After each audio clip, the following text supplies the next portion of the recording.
హోమంలో బయటపడ్డ నిజాలతో అరెస్ట్ అయిన జ్యోత్స్న, ఆనందంలో సుమిత్ర దశరథ్, షాక్లో పారిజాతం.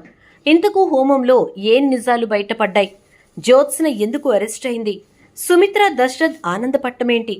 పారిజాతం షాక్ అవటమేంటి? అసలు ఏం జరిగింది హోమంలో? హోమం జరుగుతూ ఉండగా జ్యోత్స్నను అరెస్ట్ చేసే పరిస్థితి ఎందుకు వచ్చింది? మరి జ్యోత్స్న అరెస్ట్ అయితే సుమిత్ర దశరథ్ ఎందుకు సంతోషపడ్డారు? మరి పారిజాతం దేనికి షాక్ అయింది? ఇదంతా కూడా వీడియోలో చూసి తెలుసుకునేద్దాం. కార్తీక దీపం, ఇది నవవసంతం. రాబోయే కథలో జరగబోయే సన్నివేశాల గురించి ముందుగా తెలుసుకోవటానికి వీడియోని లైక్ చేసి ఛానల్ను సబ్స్క్రైబ్ చేసి పక్కనే ఉన్న బెల్ ఐకాన్లో ఆల్ ట్యాప్ చేయండి. మొత్తం మీదకి చూసుకున్నట్లయితే కనుక మొత్తం మీద ఇక హోమానికి సంబంధించిన ఏర్పాట్లన్నీ జరిగిపోయాయి. గురువు గారు అయితే హోమం చేయటం కూడా మొదలు పెట్టేశారు. అలా మొదలు పెట్టిన తర్వాత ఒక్కొక్కరుగా వచ్చి అక్కడ కూర్చుంటారు. దశరథ్, సుమిత్ర ఇద్దరూ కూడా హోమాన్ని చేయాలి అని చెప్పి గురువుగారు చెప్తారు. గురువుగారి మాటలు విన్నటువంటి దశరథ్, సుమిత్ర ఇద్దరూ కూడా చాలా సంతోషంగా హోమగుండం దగ్గర కూర్చుంటారు.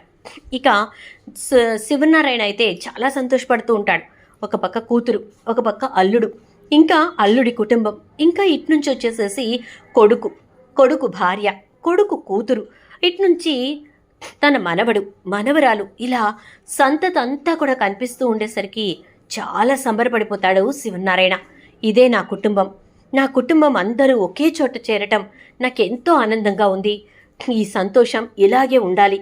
ఇదంతా కార్తీక్ వల్లే సాధ్యమైంది అని అనుకుంటూ ఇక చాలా వరకు సంబరపడిపోతూ ఉంటాడు శివనారాయణ. అయితే అలా సంబరపడుతున్నటువంటి శివనారాయణను చూసినటువంటి జ్యోత్స్న అయితే తట్టుకోలేకపోతూ ఉంటుంది. తాత, ఇదంతా నువ్వు చేసినటువంటి పని, ఎవ్వరూ సంతోషంగా ఉండకూడదని నేను ఎంతగానో ప్రయత్నించాను. కానీ ఈ హోమాన్ని ఇక్కడి వరకు నీ మనవడు నడిపించాడు. కానీ ఆపే ప్రయత్నం అయితే నేను మానుకోలేదు. ఆపుతా, ఎలా అయినా ఆపుతా. పూర్తయిన తర్వాతైనా మీకు ఆ సంతోషం లేకుండా చేస్తా అనుకుంటూ ఉంటుంది. ఈలోపు ఇక కార్తీక్ అయితే జ్యోత్స్న దగ్గరికి వచ్చి, ఏంటి హోమాన్ని ఆపుతాను అని చెప్పని అన్నావు, ప్రయత్నం ఇప్పటి వరకు చేశావు, కానీ అక్కడ హోమం ఆగలేదు, హోమం జరుగుతూనే ఉంది అని అంటే, ఏంటి బాబా నేనేం చేయలేనని చెప్పి నువ్వు నన్ను ఎద్దేవా చేస్తున్నావా ఏంటి అని అంటుంది. నిన్ను ఎద్దేవా చేయాల్సిన అవసరం నాకేంటి జ్యోత్స్న? కాకపోతే చెప్తున్నాను ఏంటంటే నువ్వైతే ఏమీ చేయలేవు అని. అండ్ నీకు మరొక్క విషయం చెప్పనా? ఈరోజు నీకు ఎండ్ కార్డు పడబోతోంది అంటాడు. ఎండ్ కార్డా? నాకా? కలలు కంటున్నావా ఏంటి అంటుంది జ్యోత్స్న. చూద్దుగానిగా నేను కలలు కంటున్నానో లేక నువ్వు తేలి ఆడుతున్న కళల్లోంచి నిన్ను బయటకు తీసుకొస్తానో అని చెప్పని అంటే, ఏంటి బావిలా అంటున్నాడు అనుకుంటూ ఉండగానే ఇక శివనారాయణకి ఒక ఫోన్ కాల్ వస్తుంది. శివనారాయణ ఫోన్ లిఫ్ట్ చేసి, చెప్పండి. అలాగే, తెలిసిందా ఎవరో అంటే, అవును సార్ అని అవతల వాళ్ళు మాట్లాడతారు. రెండైతే ఇక్కడే మాట్లాడుకుందాం అంటే, మాట్లాడుకోవడానికి కాదు సార్, అరెస్ట్ చేయటానికి అని అంటారు అవతల ఉన్నటువంటి పోలీస్ ఆఫీసర్. ఒక్కసారిగా శివనారాయణ షాక్ అయిపోతాడు. ఎవరిని అని అనగానే, వస్తున్నాంగా సార్, చెప్తాం అని ఫోన్ పెట్టేస్తారు. కార్తీక్ని పిలుస్తాడు శివనారాయణ. ఇక్కడ హోమం జరుగుతోంది. ఎస్ఐ కాల్ చేసి ఎవరినో అరెస్ట్ చేయడానికి వస్తున్నానంటున్నాడు. ఇది దశరథ్ కేసు అంటున్నాడు అని చెప్పని అనగానే, ఇక అప్పుడు మామయ్య కేసా అంటే, దశరథ్ కేసుతో పాటు దీపని చంపాలనుకున్న వ్యక్తి ఎవరో కూడా తెలిసిందంటున్నాడ్రా, ఇక్కడే ఉన్నారంటున్నాడు. నాకేం అర్థం కావట్లేదంటే, సరే తాత రానివ్వు అని చెప్పేసేసి అంటాడు కార్తీక్. ఈలోపు ఇక్కడ హోమం దగ్గర పూజారి గారైతే దశరథ్, సుమిత్ర ఇద్దరితోటి చాలా చక్కగా పూజ చేయిస్తూ ఉంటారు. డైవర్ట్ అవ్వకుండా జాగ్రత్తగా శివనారాయణ మేనేజ్ చేస్తూ ఉంటాడు. ఈలోపు పోలీస్ ఆఫీసర్ ఇంటికి రానే వస్తాడు. అలా రావడంతో ఇక జ్యోత్స్న, ఏంటి ఇప్పుడు పోలీసులు వచ్చారు అనుకుంటూ ఉంటుంది. ఇటు దాస్ అయితే పోలీసుల్ని చూసి కార్తీక్ దగ్గరకు వచ్చి, అల్లుడు పోలీసులు వచ్చారేంటి అని అంటే, కొన్ని నిజాలు ఇప్పుడు కుండ బద్దలు కాబోతున్నాయి మావయ్య. ఎప్పుడు నిజం బయట పెట్టనల్లుడు అని చెప్పని అడిగావు కదా, ఆ నిజం బయట పెట్టాల్సిన సమయం కూడా వచ్చింది అంటే, నిజమాలుడు అని చెప్పని అంటే, నిజం మావయ్య, నేను చెప్తున్నాను కదా నిజం అని చెప్పని అంటాడు. సరే అల్లుడు చూద్దాం అని చెప్పేసేసి ఇక మొత్తం మీద చాలా చక్కగా దాసు కూడా ప్రిపేర్ అయిపోయి ఉంటాడు. ఈలోపు పూజ పూర్తవడంతో శివనారాయణ ఎస్ఐ దగ్గరికి వచ్చి చెప్పండి సార్ అని అంటే, చాలా థ్యాంక్స్ సార్, మీ ఇంట్లో హోమం జరుగుతున్నా కూడా మమ్మల్ని రానిచ్చారు, పక్కన కూర్చొనిచ్చారు అంటే, పర్వాలేదు చెప్పండి ఏంటి, ఎవరిని అరెస్ట్ చేయాలి, ఇంతకు మా అబ్బాయిని షూట్ చేసింది ఎవరో తెలిసిందా అంటే, తెలిసింది సార్ అని అంటే, దీప కేసులో కూడా ఎవరైతే దీపను కత్తితో పొడిచారో అతన్ని సరెండర్ అయ్యాడన్నారేంటి అంటే, సరెండర్ అవ్వలేదు సార్, మా ఇన్వెస్టిగేషన్లో ఎవరు అనేది తెలిసింది, అక్కడి దాకా చేరుకుంటే అసలు వెనుకున్న వ్యక్తి ఎవరో తెలిసింది అని అనగానే, అవునా ఎవరతను అంటే, గౌతమ్ సార్. గౌతమ్ అని అంటే, ఏంటి గౌతమా, గౌతమ్ మా దశరథ్ని షూట్ చేశాడా అంటే, నో సార్, దశరథ్ గారిని షూట్ చేసిన వ్యక్తి వేరు, కానీ చేయించిన వ్యక్తి ఒక్కళ్ళే. ఇక గౌతమ్ దీప గారిని కత్తితో పొడవడానికి కారణమైనటువంటి వ్యక్తి కూడా ఆ వ్యక్తే అని అంటారు. నాకు అర్థం కావట్లేదు అంటే, దశరథ్ గారిని షూట్ చేయమని చెప్పిన వ్యక్తి, దీప గారిని పొడిచి చంపమని చెప్పిన వ్యక్తి ఇద్దరూ ఒకటే సార్ అని అనగానే, అవునా ఆ వ్యక్తి ఈ ఇంట్లో ఉన్నారా, ఎవరిని అరెస్ట్ చేయడానికి వచ్చారు మీరు అని అంటే, జ్యోత్స్న గారిని సార్ అంటారు. ఇక పోలీసులు ఒక్కసారిగా అందరూ షాక్ అయిపోతారు. ఏంటి మీరు మాట్లాడేది అంటే, అవును సార్, జ్యోత్స్నే గౌతమ్ తోటి దీపను కత్తితో పొడవమని చెప్పింది, అందుకే గౌతమ్ దీపను గాయపరిచాడు. ఇక ఇట్నుంచి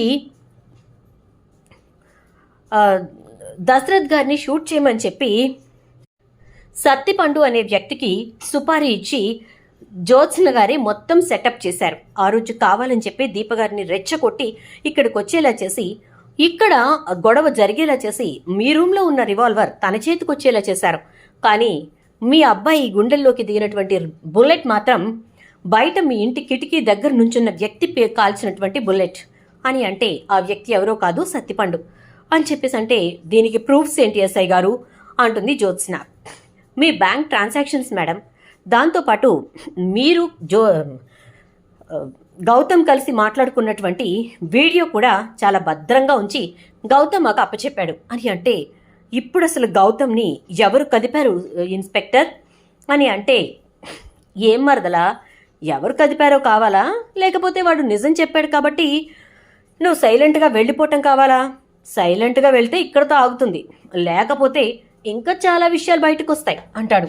అంటే నువ్వే గౌతమ్ని కదిపావా అని అంటే, నిజం చెప్పేరా బాబు ఎందుకు అన్నాను, వాడు నిజం చెప్పాడు అని అనగానే ఒక్కసారిగా షాక్ అయిపోతుంది జ్యోత్స్న. ఇక ఈరోపు శివనారాయణ సూపర్, చాలా బాగుంది జ్యోత్స్న, కన్న తండ్రిని చంపుకోవటం, తోబుట్టువు లాంటి దీపను చంపించటం, సూపర్ అని అంటూ ఉండగానే ఇక పోలీసులు, సార్ మమ్మల్ని క్షమించండి అంటూ జ్యోత్స్నని అరెస్ట్ చేసి తీసుకెళ్తుంటే, సుమిత్ర మావయ్య గారు అంటూ ఉంటుంది. అమ్మ వదినమ్మ అని చెప్పి దాస్ అంటాడు. ఏంటి దాసు అంటే, మీకు ఇప్పుడు జ్యోత్స్నని తీసుకెళ్తున్నందుకు బాధ కలుగుతుంది కదా అని అంటే, బాధ కలగకుండా ఎలా ఉంటుంది అంటూ సుమిత్ర అనేసరికి, కానీ మీరు బాధపడాల్సిన అవసరం లేదు అని అంటాడు దాసు. అదేంటి దాసు అంటే, మీ కన్న బిడ్డకు ఇలాంటి పరిస్థితి వస్తే మీరు బాధపడాలి, కానీ మీరు కనని బిడ్డకు ఆ పరిస్థితి వస్తే మీరెందుకు బాధపడాలి అంటాడు. నేను కనని బిడ్డేంటి దాసు, ఏం మాట్లాడుతున్నావు అంటుంది సుమిత్ర. అవునమ్మా, ఆ బిడ్డ, ఆ జ్యోత్స్న మీ కన్న బిడ్డ కాదు, నా కన్న కూతురు. మా అమ్మ చేసిన పని వల్ల జ్యోత్స్న మీ ఇంట్లో ఉంది.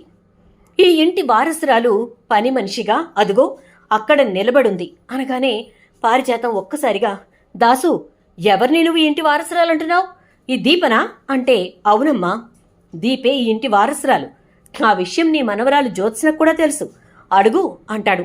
ఒక్కసారిగా పారిజాతం జ్యోత్స్న వంక చూస్తూ, ఏమే నిజమేనా, పొద్దున కూడా అడిగాను కదే నీకు ఈ ఇంటి వారసురాలు ఎవరో తెలుసు చెప్పు అని చెప్పి, నాకేం తెలీదు అన్నావు అని అనగానే, అంటే ఇదంతా నిజమేనమాట, దాసు చెప్తుంటే ఏమో అనుకున్నాను.